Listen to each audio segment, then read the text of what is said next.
All right, welcome this afternoon, everyone. We appreciate you taking some time out of your busy schedule to join us.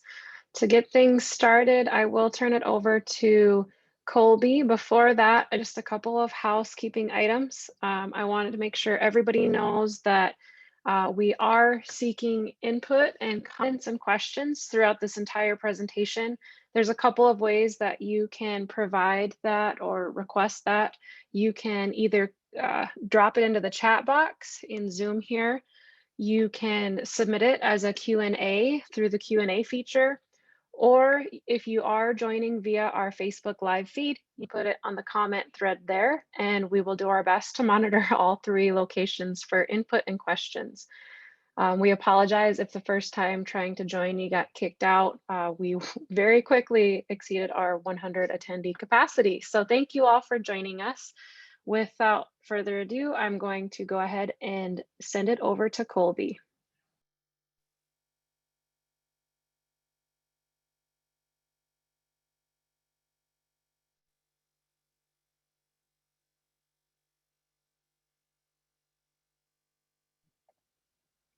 You're on mute, Colby.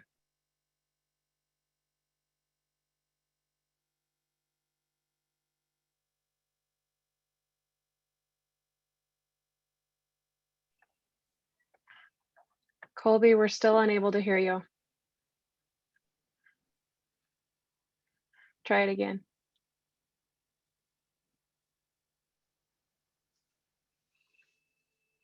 Can you hear me now?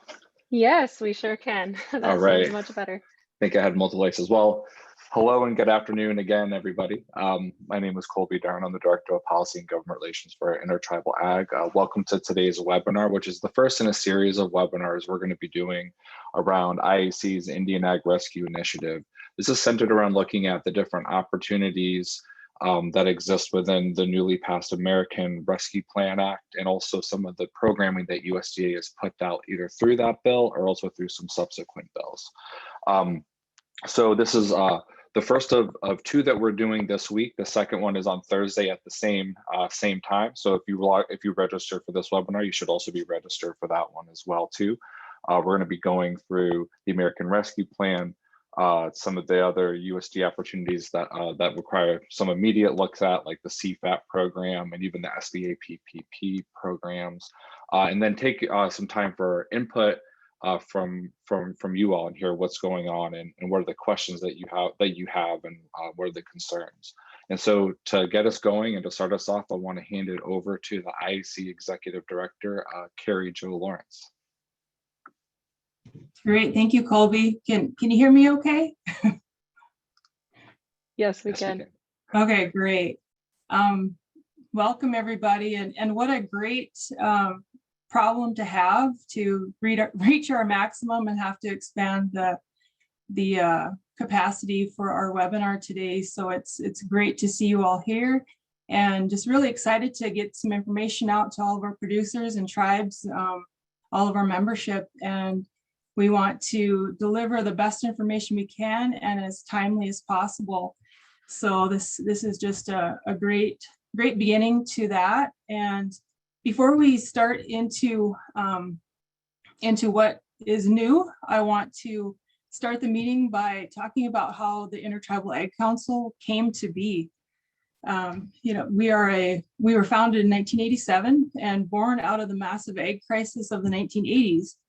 During that time, you know, nobody was doing very well, and emergency loans and relief payments came out from the government to assist producers. But Indian producers just couldn't get enrolled in the programs, and nobody knew why. There wasn't any USDA or BI emphasis on those activities in Indian country, and the result ended up being several 100,000 acres of Indian lands in danger of foreclosure by FMHA. Indian farmers and ranchers at that time were actually 5 times more likely to go bankrupt than the national average. And Indian producers were categorically excluded from the federal emergency aid. So in that bleak atmosphere, the Intertribal Ag Council was founded by 87 charter member tribes and has undertaken the challenge of reversing those trends. before 1990, there was really no mention of Native American agriculture interests in the Farm Bill.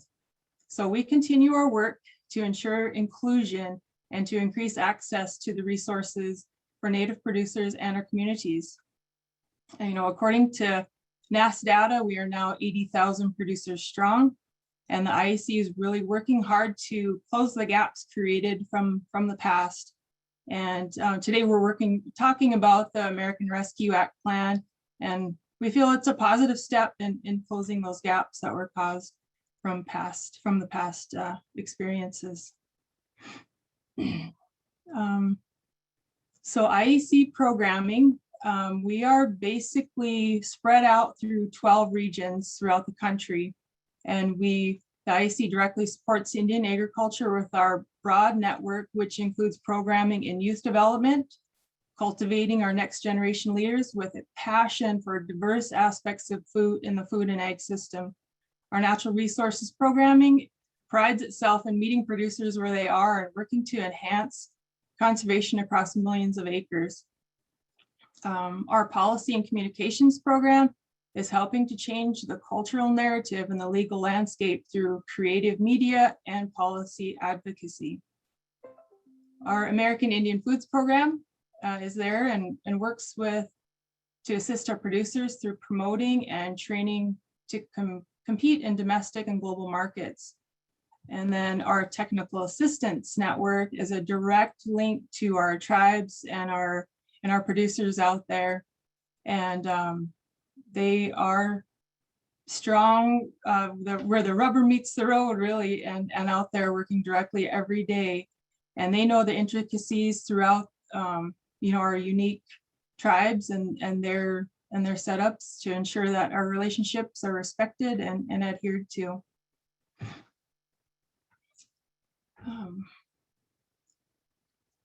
So I just want to talk about a little bit about some stats over the last 9 months. The Intertribal Ag Council has directly assisted with almost 700 COVID relief program applications that we know of, totaling over 10 million, 10.6 million in assistance to tribal producers. Cfap 1 and 2, the Paycheck Protection Program, and then the idle outreach has really had a big impact and a large reach, and we're going to continue those efforts. And since Cfap 2 opened up again, we're going to be reaching out to try to get to those producers that either didn't know about the programming or maybe didn't know enough information. So we're really going to be getting back out there and trying to get as many people signed up as possible to participate in the program and all the programs. So be watching for more information. To contact us, definitely get onto our website, sign up for our newsletter. Every Friday we have a newsletter that comes out and has up-to-date information. And then you can find all of our technical assistance on our website as well, and find your region, and then you can get the direct link to your technical assistant in your area and ask questions, and we'll be happy to help you and come out and visit with you. So I think I'll hand this back over to Colby, and he can talk about what's coming up in the Ag Rescue Initiative. Thank you very much, Carrie Jo. And just so folks know, as part of this initiative, where Carrie Jo directed you to the website, we have a dedicated page that just went live today, which has a lot of the information that's going to be on this webinar that will be regularly updated as sort of a centralized place for there to be information for you to go about how to be able to access programs, what's going on through the USDA outreach, how we at IAC can help connect you to some information, and also a way to provide a place for input for different needs and concerns as well too. So that's located on our on the IAC webpage / Indian Ag Rescue. And to get from the main page, you can just click on the COVID box, and it's within the drop down links there as well too. So we just want to make sure that there's a resource that has a consolidated amount of information on it, so that there's kind of a one-stop shop place for help and support as part of that. Because the American Rescue Plan Act and some of the things that USDA are doing there's a number of opportunities. So we want to make sure that we're providing one consolidated place for those to go to. So jumping into the American Rescue Plan Act, I'm sure pretty much everybody's familiar overall with it being a $1.9 trillion bill. But $16 billion of that is dedicated to USDA. Another top line number to think about too is that there's $31.2 billion that goes to Indian country as part of COVID relief throughout the entirety of the package. So not only does this bill have a substantial amount of funding to USDA, but it also represents one of the largest, if not the largest, spending package that for Indian country ever in just one fell swoop. So there's a lot of opportunities across many different agencies. There's funding that goes directly to tribal governments in different programs. And so there's a lot of ways that this funding can help support not only COVID relief and health efforts, but also food production, food sovereignty efforts as well too. One of the provisions that has been the one that's gotten a lot of attention, and I think is one of the most important to note, and I know we'll have a lot of opportunity for comments about, is the FSA loan debt relief for socially disadvantaged producers program. So in the American Rescue Plan Act, this it authorizes payments of up to 120% of socially disadvantaged producers FSA farm loans. Those are loans directly through the FSA. FSA guaranteed loans would be from private lenders. And then also the Commodity Credit Corporation farm storage facility loans. And these are loans that were open as of January 1st, 2021, and also the amount that was owed on that date as well too. So specifically, USDA's definition includes socially disadvantaged socially disadvantaged producers includes native producers as well. As we're going through this, we know that FSA and USDA are looking at how to best serve producers as part of this, and trying to find ways to get funding out as quickly as possible. So we also want for you all to provide your input about what will be the most helpful. And so at the end after we kind of walk through all the different opportunities, please have your questions, comments, and everything ready to go so we can help. And as part of everything we're putting together, and we're going to be putting forward information directly to USDA and to FSA regarding your comments. So not only will they be heard on this webinar, but they'll be heard in the USDA in the building. So that way they can use those as they're looking to build out and structure these programs. There's a lot of questions about the 120%, there could be the potential for tax liability as part of these as well too. There could be different avenues of how this funding can be spent and gone out. And so hearing your voices and being a part of this is incredibly important.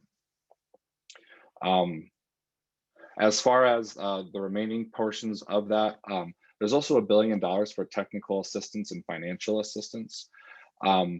About $50 million is financial assistance to socially disadvantaged farmers and ranchers or forest landowners that are former loan borrowers that suffered adverse actions or past discrimination or bias. As we've noted, and as a lot of people have brought up, not everybody's an FSA borrower. Not everybody is currently in that program, has gone through that program. A lot of folks have graduated out or gone to other places.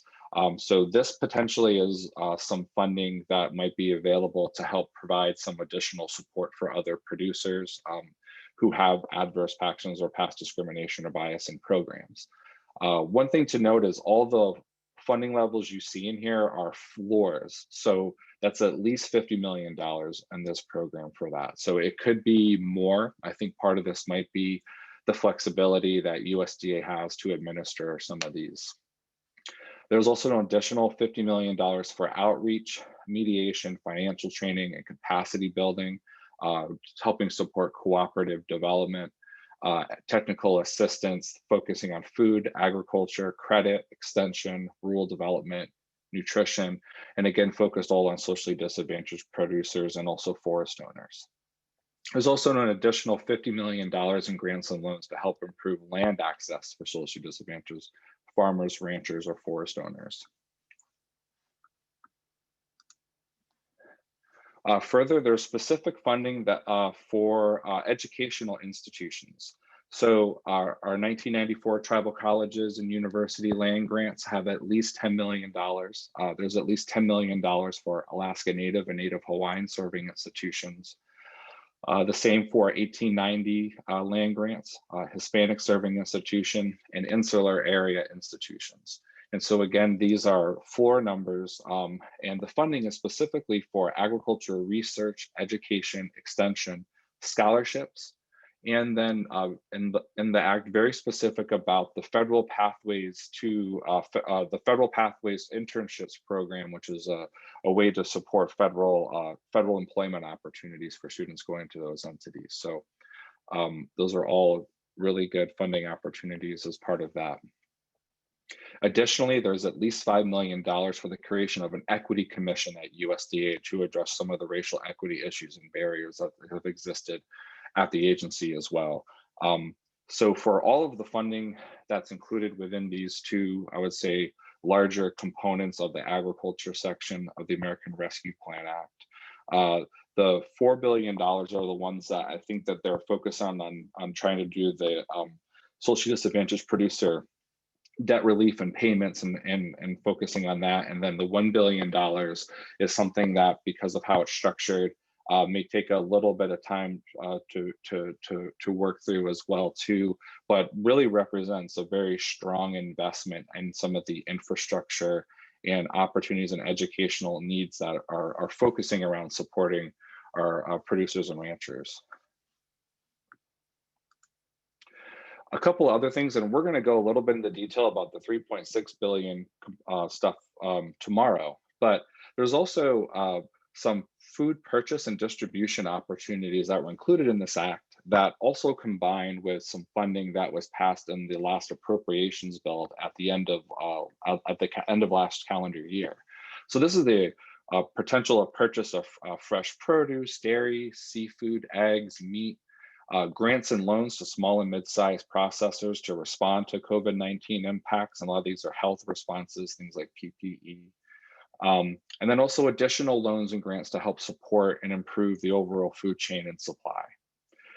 There's also a $5 million creation of a brand new pilot program at Rural Development, which is focused on health, vaccine distribution, medical supplies, building structures around healthcare services, but also includes language that supports providing nutritional assistance and also provides the secretaries with some additional discretion regarding what that funding can be used for. We know that will be administered through rural development, potentially through something like community facilities program, but that's something that is another opportunity to provide some infrastructural supports surrounding us with the funds in this act.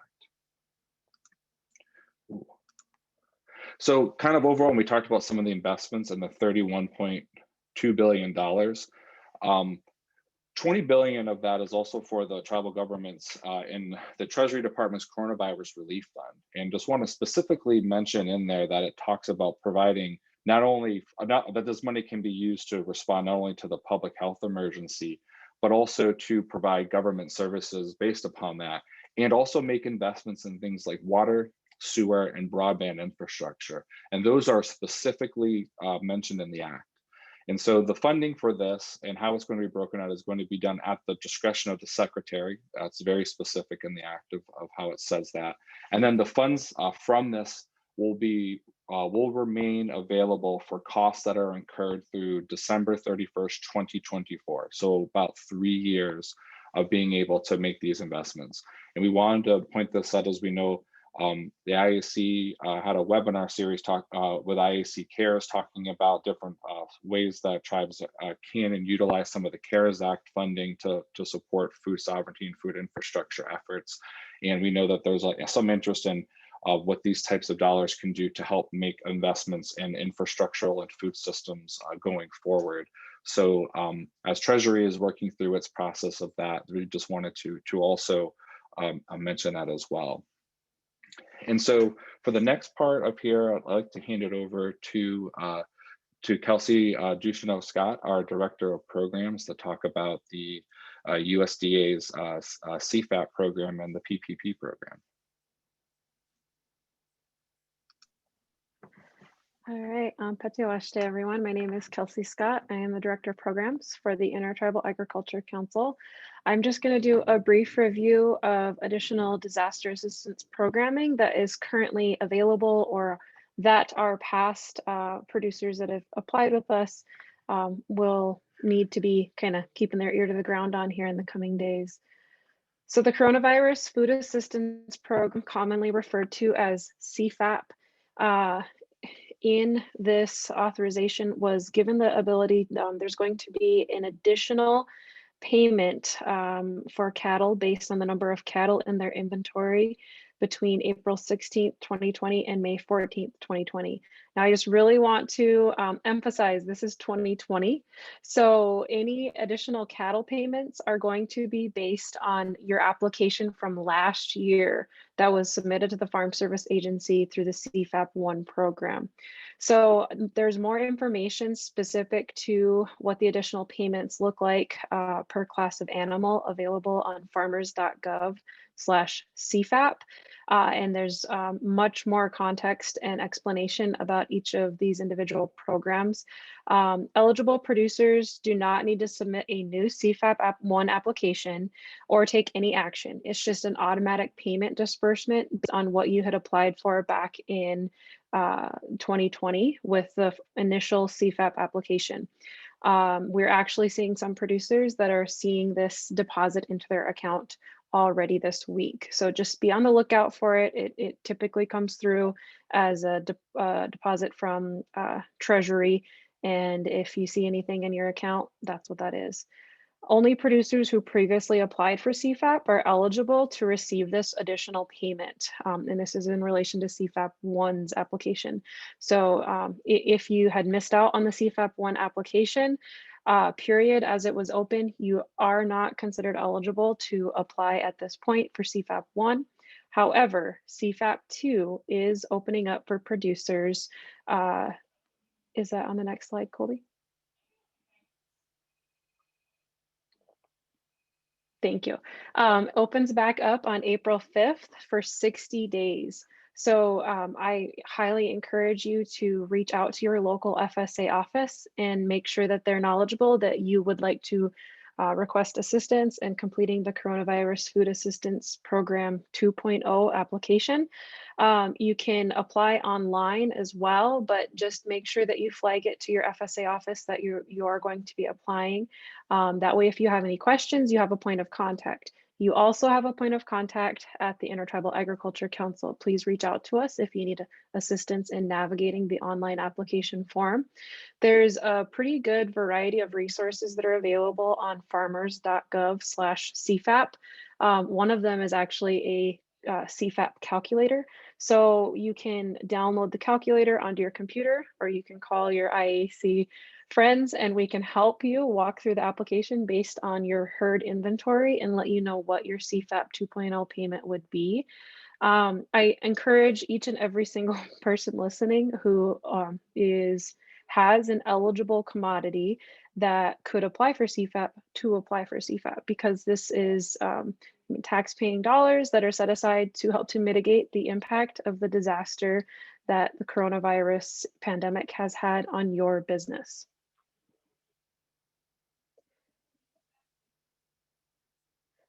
Additionally, the IAC has hosted Farm Service Agency staff throughout the past year to be able to coordinate informational sessions on Cfap 1 and Cfap 2.0, as well as the disaster set-aside opportunity with Farm Service Agency borrowers. So you can visit Indian Ag Rescue our Indian Ag Rescue page on indianag.org's website, and you will be able to see a direct link to our pre-recorded webinars, which has a lot of really great information, talks through the intent and the application process for these different programs.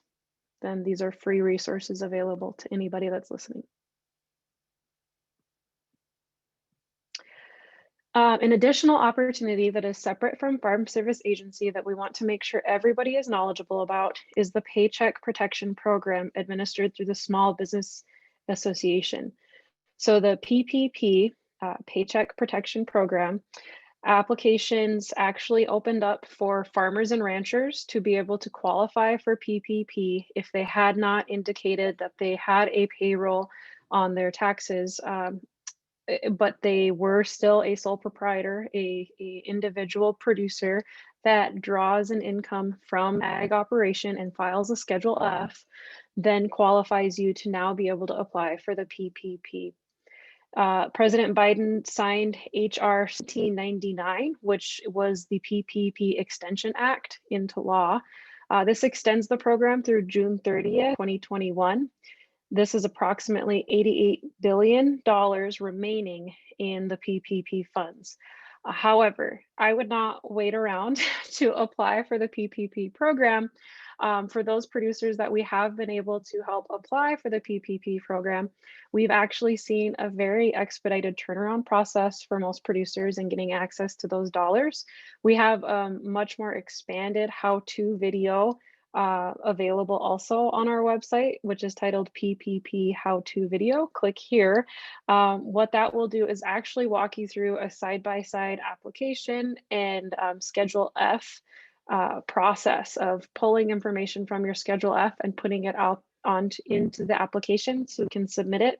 It also gets into a little bit more of the fine tooth comb details about PPP, but just to touch on that real briefly, the Paycheck Protection Program is designed to provide an individual up to around $20,800 of paycheck protection assistance.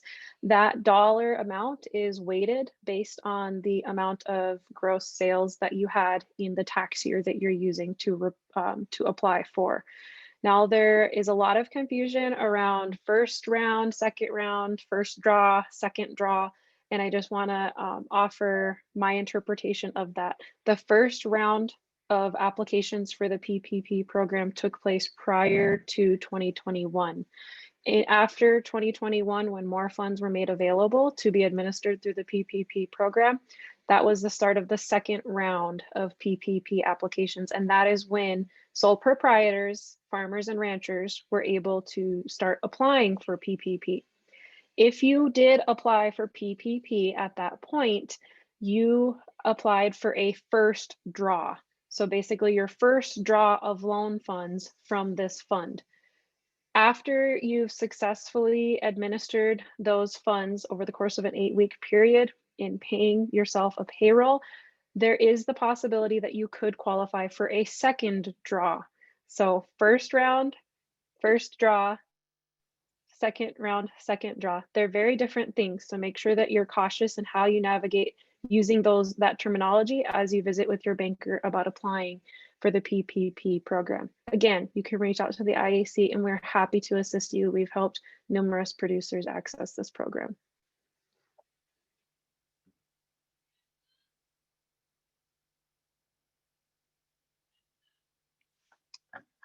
And now I believe we are to the point where we do get to hear from all of those that are already showering us with questions. So thank you for taking the time to drop your questions into the chat box or into the Q&A. I'm just going to go ahead and get started with them right off the top, and I will kind of target them over to you, Colby, if that's okay. All right. So the first question that we received from Jesse is, will there be assistance reviewing applications for assistance? And this is in regards to any grants that could come about that address food security needs. So do you know, is there going to be within agency or out of agency any available assistance that would allow so the additional support for reviewing and submitting applications as grant opportunities arise? That's a good question, Jesse. We haven't heard directly if there's going to be. One thing that we do know that USDA is going to do is have a lot of different types of funding available for grants that will hopefully be pretty flexible.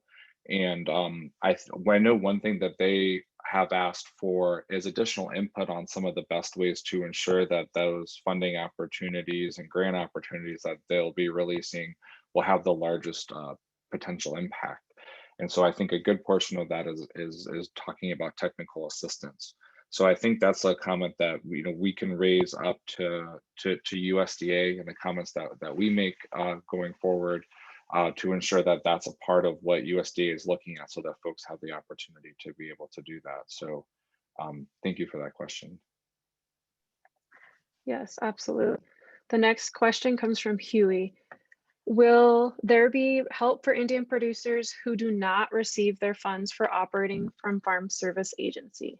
Can you speak a little bit to this, Colby? Sure. So we know with what Congress decided to do with this, particularly for the debt relief, was focused on FSA borrowers and FSA guaranteed borrowers. The funding that is in the other portion of the Act is specifically for prior borrowers or other producers that currently aren't in FSA. So we know that I think as part of that is a signal that they know that this wasn't going to impact every producer. So we know that USDA is looking at that program to provide some type of support. I would say in addition to that, there's not only the reopening of the Cfap program, but there's also going to be some additional loan and grants that USDA is going to be rolling out over the next several months. And I think part of that will be something that they'll need to do rulemaking on. So it could take a little bit of time to actually break those out. And then they'll also be interested, I think, in ways that they can creatively structure and support producers, and what might be some of the best ways to help support folks that maybe have other loans and lending as well too. If there's particular things that would be most helpful for your operation or for the different types of loans or debt that you have, I think those would be really great to know, and we'd be glad to collect that information and send that forward as well too. So there is a little bit, as I mentioned earlier, that I think that the focus is on the FSA part of the Act, but with also the additional funding, we know that that is something they're strongly looking for as a way to provide support for other producers and for all socially disadvantaged producers as part of that. Thank you very much for that, Colby. And again, just to reiterate Colby's request, if there are any specific ways that the additional pot of assistance funding that's been designated to reach socially disadvantaged producers that are not currently borrowing from Farm Service Agency, please do not hesitate to reach out to us with those comments so that we can continue to include them in our correspondence with our friends over there in DC who are working on trying to get all of this much needed and long overdue programming administered.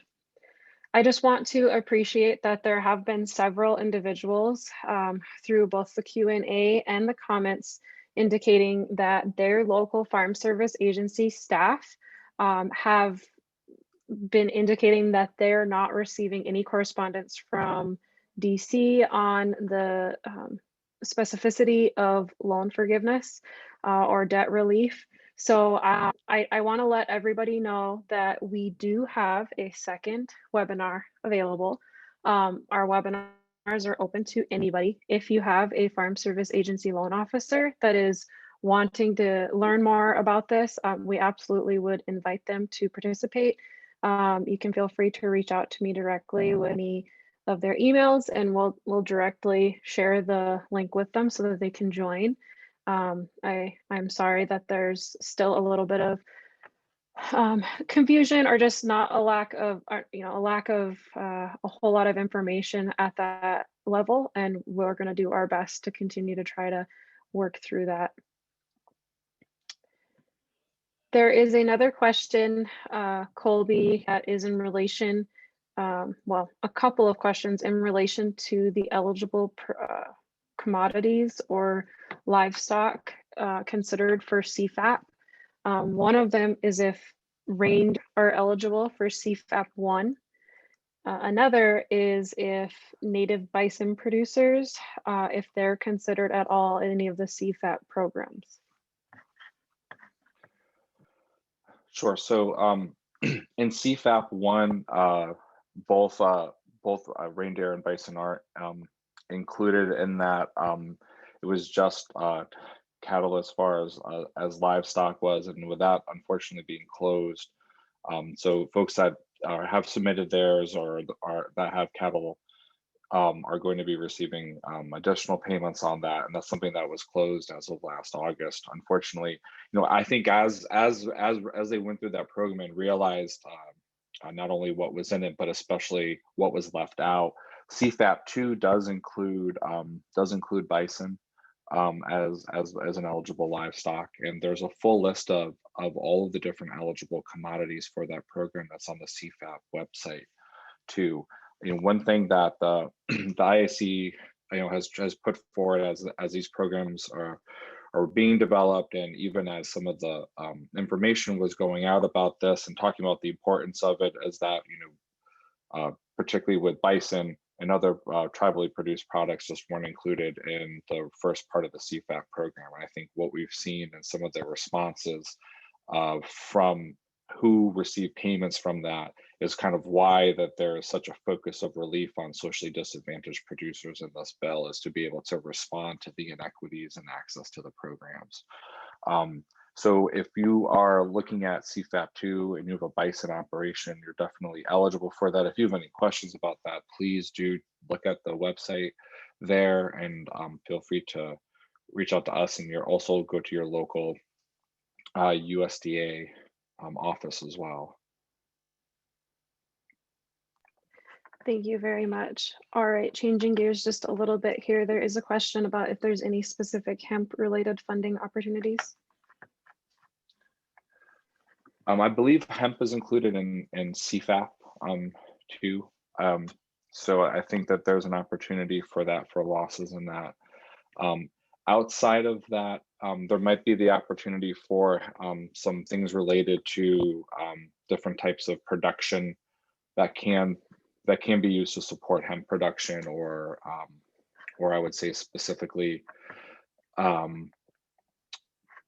feasibility studies, things like that, through some of the other programs that received additional funding as part of this act as well too. And those would be things that are like the specialty crop program and some of the other local access marketing programs. Thank you very much. We do have a question from Susie. She's a Chickasaw dairy farmer in Louisiana and was wondering how long it will take for her loan to be forgiven and the guaranteed loan to be forgiven. Do we have any idea on timeline that we can share with producers on the call? Susie, that is, I think I guess I would say $64,000 question. I guess it's the $4 billion question. We know that it's something that USDA is working towards. What we've heard the secretary and officials at USDA say in public statements are that it's weeks away.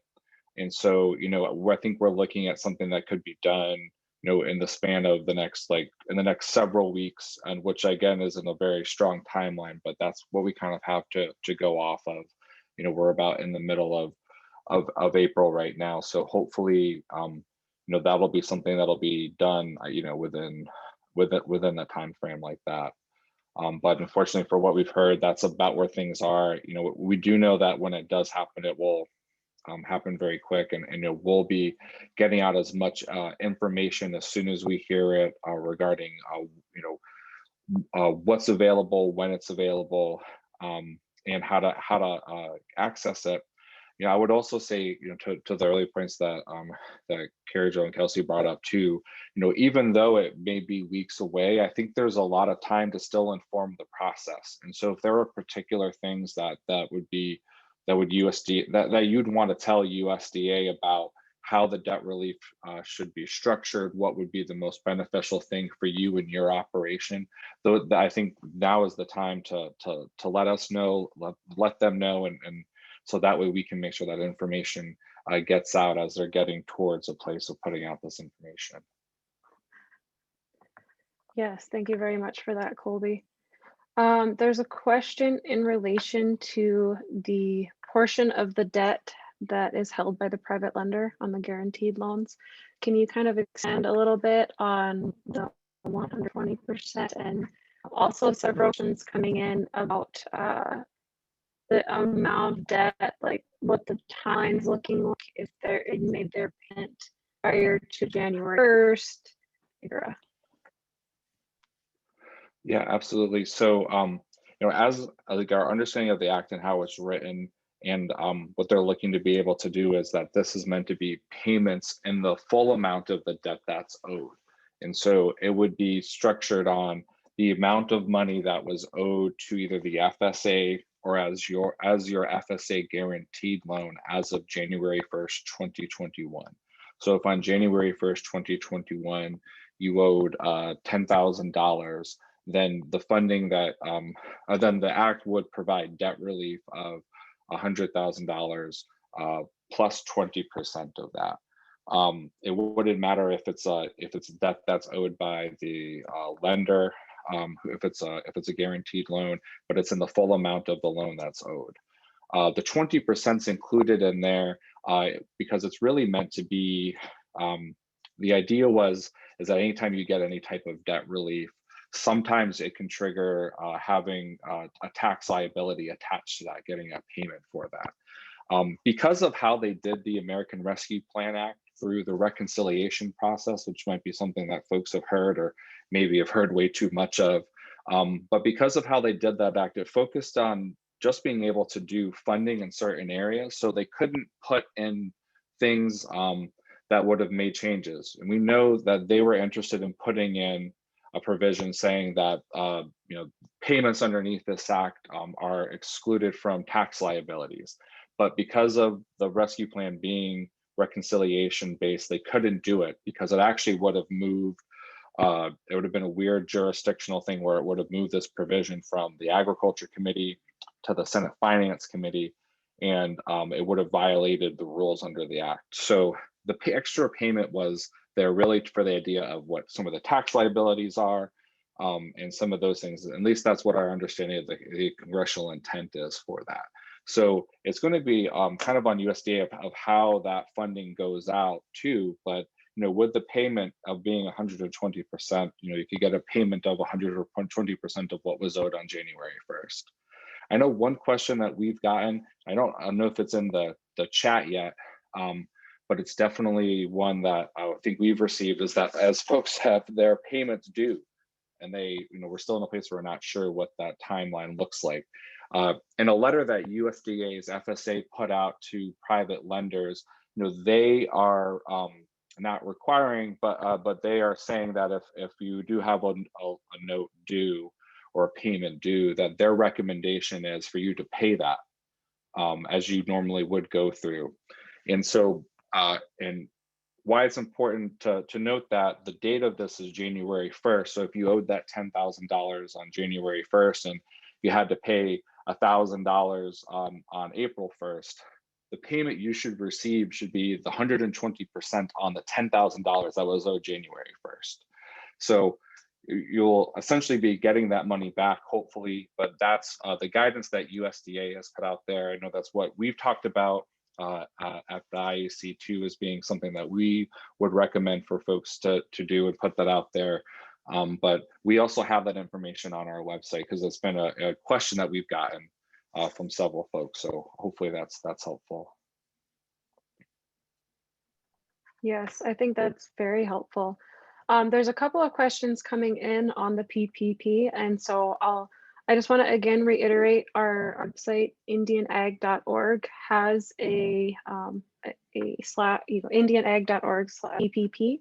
And there is actually a video that goes further in detail, but just to address some of the questions that are being asked. If you're a producer that applied for the first draw during the second round, can you apply for a second draw? Yes, however, there are eligibility requirements associated with the second draw. Basically, what you have to be able to justify is that your business, so your farm or ranch, or that your Schedule F tax paperwork indicates a 25% loss. Now that loss can either be in comparison to your original application tax year of 2019 to 2020, and 2020 showing a 25% or greater loss than 2019, or it can be 1/4 of 2019 in comparison to the same identical quarter in 2020. So we just want to make sure that everybody knows you do have the ability to apply for the second draw. It just does have some eligibility requirements attached to it. There's also a question about if PPP loans have to be forgiven. How PPP is currently functioning is you apply through your lender. We recommend working with your banking institution. They are accepting PPP paperwork because typically they are administering bank member applications a little bit kind of as a priority. So it might be easier to work through your lender to apply for the program. The funds come through SBA to your lender, and then you sign the loan paperwork. Each bank has their own reporting requirements as far as how you will spend those loan proceeds out in paying yourself a payroll. So just make sure that you're communicating with the lender to follow the process that they require in order for you to be considered eligible for the loan forgiveness. Because yes, there is a chance, or the possibility to apply for loan forgiveness for the PPP loan.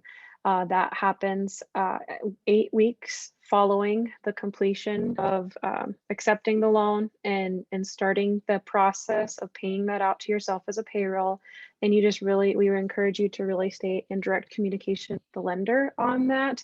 We can help to facilitate the communication, absolutely.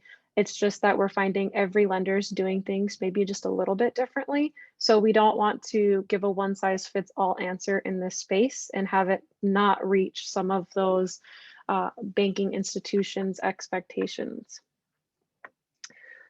We do have a question in relation to if we signed up for both Cfap 1 and 2, we'll be getting additional automatic payment for 1, but not for 2. And that is correct. I think how I'm interpreting the question is there an additional payment attached with the Cfap 2.0 application? And there is not. There's an additional payment for cattle for Cfap 1, and Cfap 2.0 does not have any additional payments associated with it, but the Cfap 2.0 application is reopening at this current moment.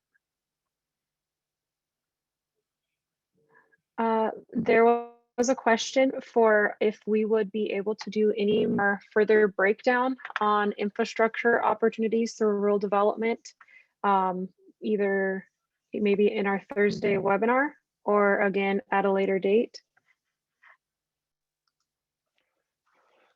Great question, and we'd be glad to do that.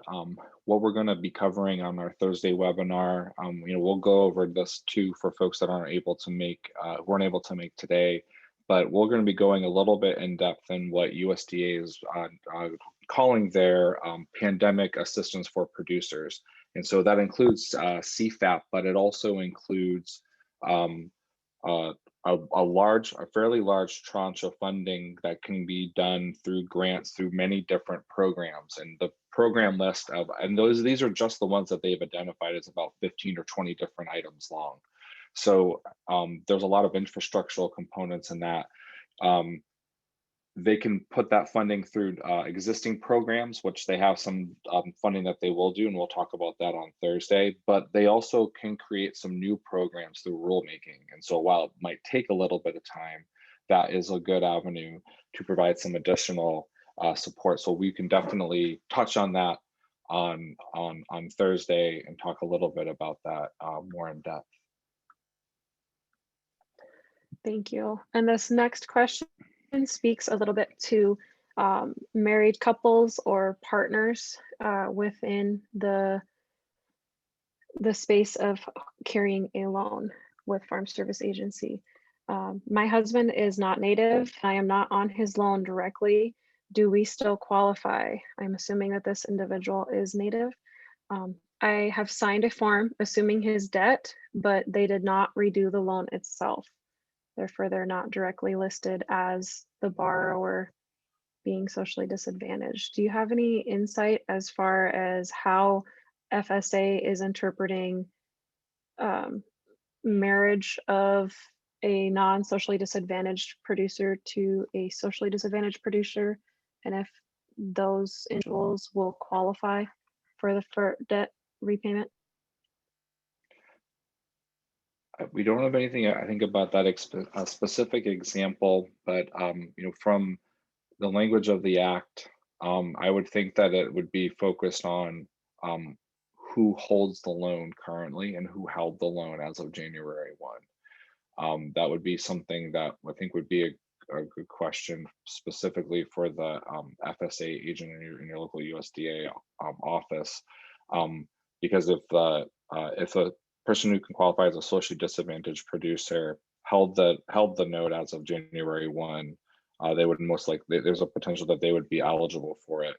One thing too is we know that there are a lot of producers that may not have selected that they were socially disadvantaged producers, and so there's a form that can be submitted for that too, for that certification, and that's also on our website at indianag.org/indianagrescue too. So I think that's a very good question, but I don't think we have any specific insight on that, but I would look at it as a who holds the loan. Thank you, Colby. We are starting to see some more statement comments come in. Thank you to all of those that are offering your written comment. We will make sure to advance those on. We have a question about if we at IEC will be notifying via email in regards to any loans or grants as they become available. Absolutely, we're going to do everything that we can to make sure and advance out the different resources and opportunities that are available. We will house them on our website as well as get them out through our newsletter and our social media channels. I would say the best thing that you can do is make sure that you are registered for our newsletter and following us on all of the social media channels. That way we know as we hit send every Friday or as we hit post, as the information comes available, it will be reaching you. We have another question, Colby, in regards to Cfap 1. Do Alaska Native fishermen with limited entry permit for salmon fisheries qualify for Cfap 1? This is not a question that I personally know the answer to off the top of my head. And if you do not, I will follow up with this particular individual via email once I know the answer. For Cfap 1, I'm not sure. I know aquaculture is included in Cfap 2, but it's very specific and talks about basically aquatic life that's raised in a controlled environment, which I don't know what they specifically mean by that. So I think it would be best if we followed up with you directly.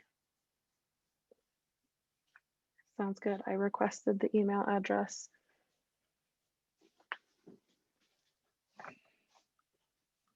And we have a comment or maybe an expressed concern that FSA was backlogged and loans that were submitted before January 1st for approval were not finalized until after January 1st. And if we had any information in regards to this.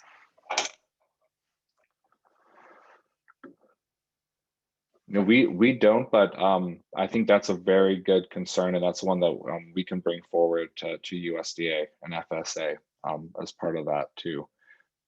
Yeah, absolutely. I don't know the answer to that. I don't know if anyone else does.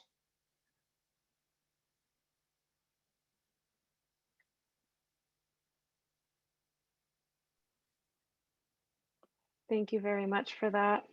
And then will there be a Cfap 3?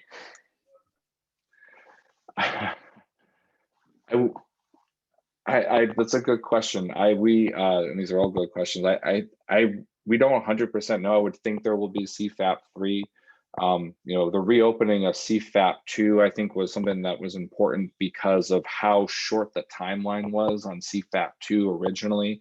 We know a lot of people missed it just because I think it was just like a couple month window.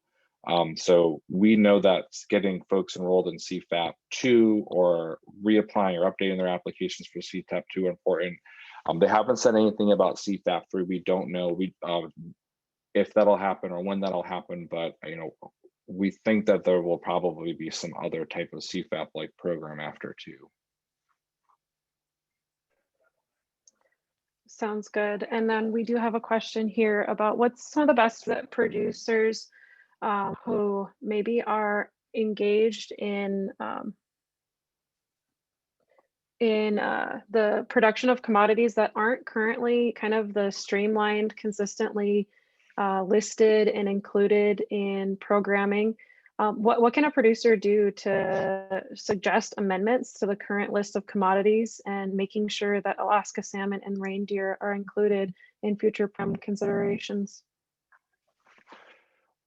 One, I mean, it's great to bring that concern directly to USDA, and we'll carry that forward too in their next form of a Cfap like program. Another one is, and it's, even though it's a little bit down the road, but it's part of an effort that we did with the last farm bill, is trying to expand the definitions within different types of eligible livestock and other commodity programs for programs period. I would say in the engagement that we've had from USDA so far, that there, I think, is the opportunity to understand not only the role that USDA has to play within Indian country to support all different types of tribal agriculture production, but also that the idea of agriculture and food production in Indian country can be more expansive. And so as much information as we can provide to USDA, the better, about how these programs need to be either expanded if they have the administrative ability to be able to do so, or to identify where they maybe can't. And then those are things that we can look to try to bring forward in the next 2023 Farm Bill as part of our Native Farm Bill Coalition effort and work. So it's a really good question. So I think that those are a couple of different ways to address that. Thank you. A question from Sheldon. What is the letter of intent's purpose for the Small Business Credit Initiative?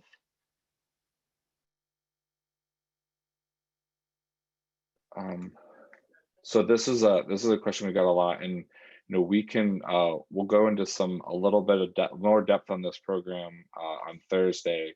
But the Small Business Credit Program Initiative is a program at the Department of Treasury, which provides $500 million worth of funding that goes to tribal governments that can then be lent out, leveraged, invested, and there's a lot of requirements around that.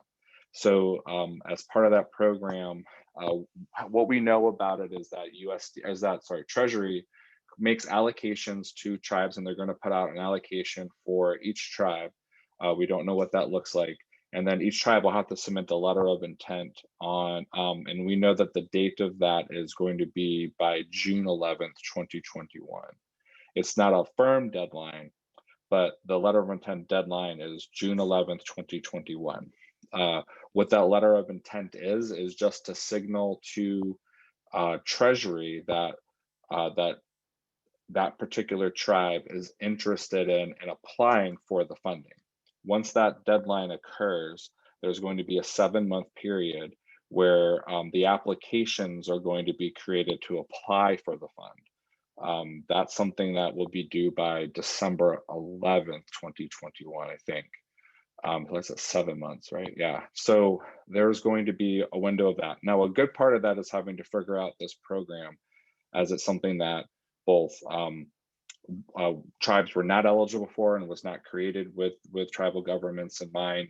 And so as a brand new way of taking a program that exists and trying to make that application occur to a tribe. So, you know, there's a lot of things that we're trying to learn about that program, and we're working with a lot of partner organizations like NAFOA and others. And so we can go in a little bit more detail about that next week.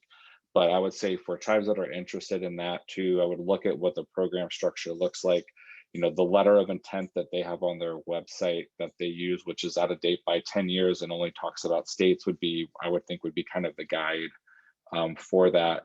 And I would hope that they're going to be doing a template letter for tribes that are interested to submit a letter of intent. But to answer your question directly, is that the letter of intent is just a signal to Treasury that, yes, like I am interested in applying for the allocated funds that Treasury is designating for my tribe under this program.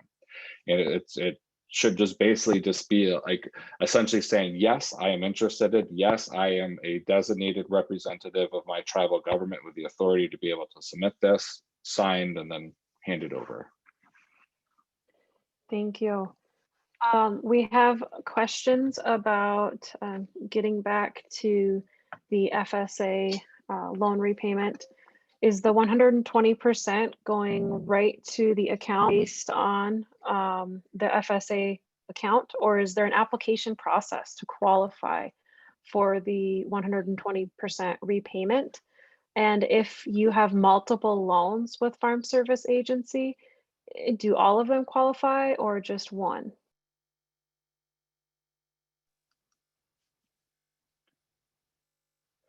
So to answer the last part of that first, multiple loans, not 100% sure, but it would be if it's your FSA loan debt. And so if you had multiple loans, you could conceivably have them paid off, although I don't want to say for certain, but it doesn't say only one in the act. As far as how the money goes, if you'd have to apply for it, I don't know. I think what Kelsey or they're Carrie. asking is there an application process in order to be considered for the debt repayment? Or is this something that's automatically going to happen from FSA if you are a borrower that is identified as a socially disadvantaged producer? Like, does the producer have to take any action to initiate this process? Oh, gotcha. Okay. So I don't know if we specifically know that. Like I would get ready to be able to take some action, and the information that FSA has put out so far is for producers that may not have designated that they qualify as a social disadvantaged producer to fill out a form. So what I think that reads out is that, you know, they know who are the folks that have the loan, so there's the potential for direct outreach, but as part of that direct outreach, I think would also include some additional type of producer action as well too. So I would prepare for both, but that's just not knowing exactly how it's going to be structured. Thank you for that. Okay, this question has come in. Does the FSA debt relief program require producers must have filed taxes through a Schedule F?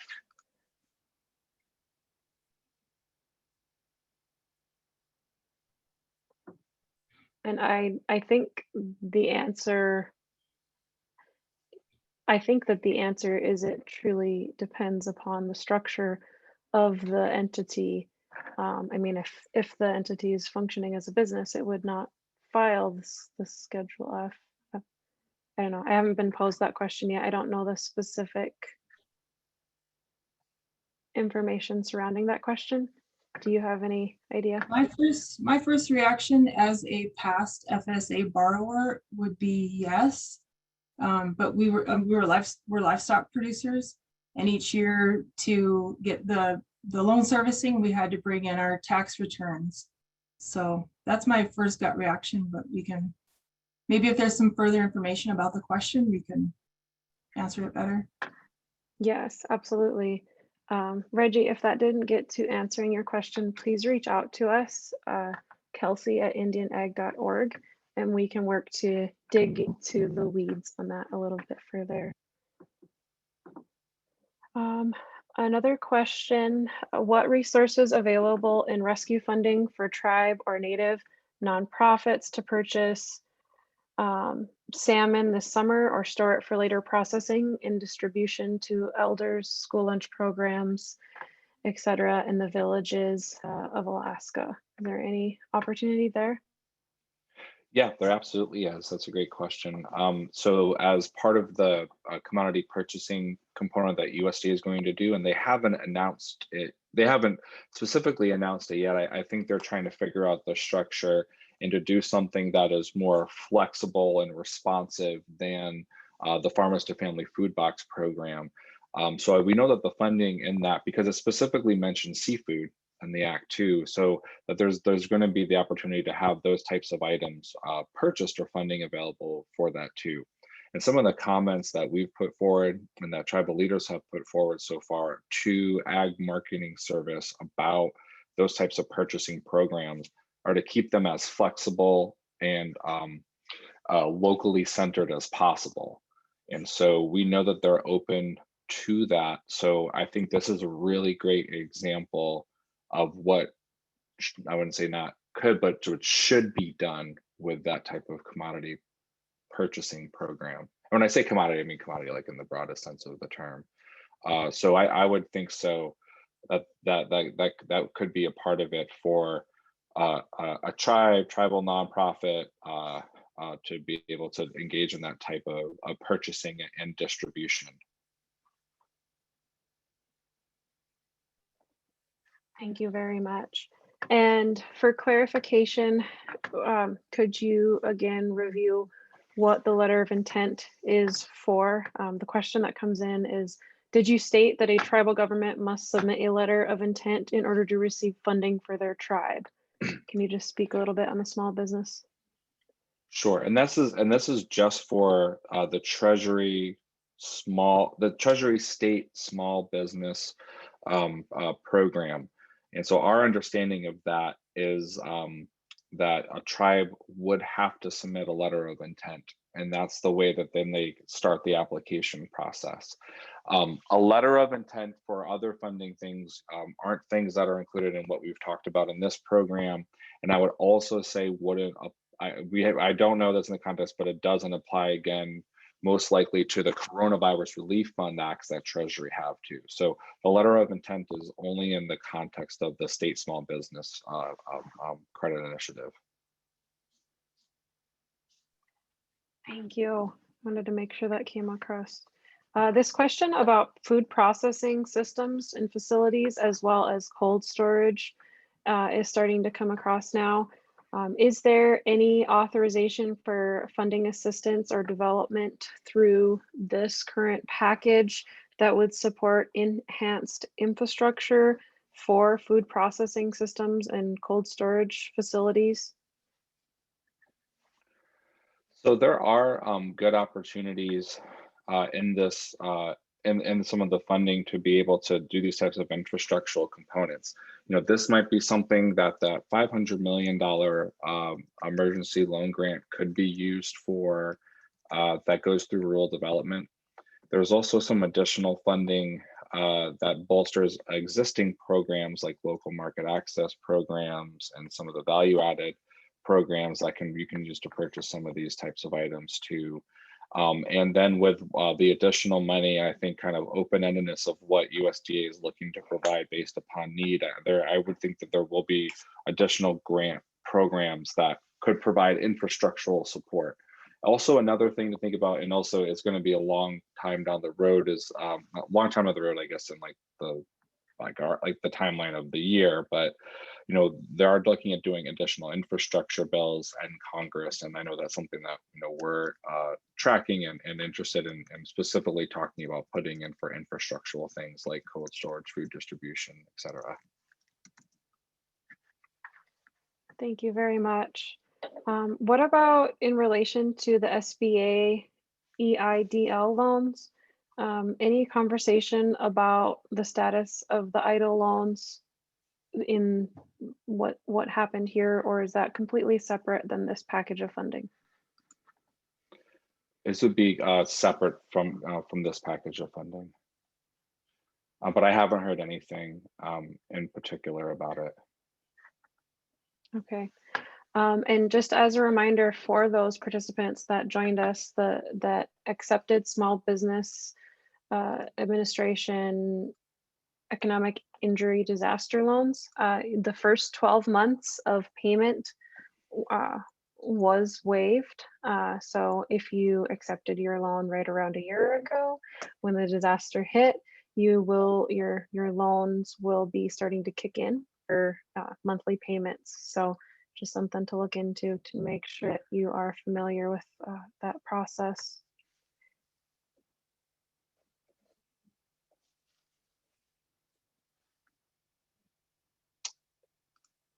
Are operating loans for this year included in this package? If you had an operating loan that was open as of January 1, 2021, then I would say that would most likely be included. If it wasn't open as of January 1st, I would say probably not. Okay, sounds great. All right, and let me just 1 second. I know that we had a couple of questions coming in on the Facebook feed that I haven't had a chance to get to yet. Can you again just recap one real quick how to access technical assistance with the IAC? What's the best way to reach out to us, and what information could a producer provide so that we could get started with giving them some assistance?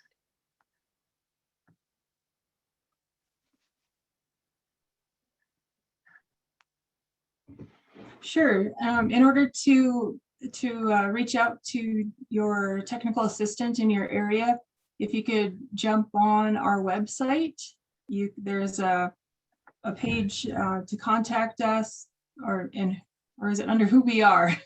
And then it'll list all the regions, and then you click on each region, and then it'll give the contact information for your technical assistant. And yeah, just depending on what kind of assistance you're looking for, if it's to get more information on the programs coming out, if it's for conservation planning, anything like that, just give them a call or shoot them an email and give them the basic information on what you're looking for, and they'll be happy to contact you and get something going and answer your questions.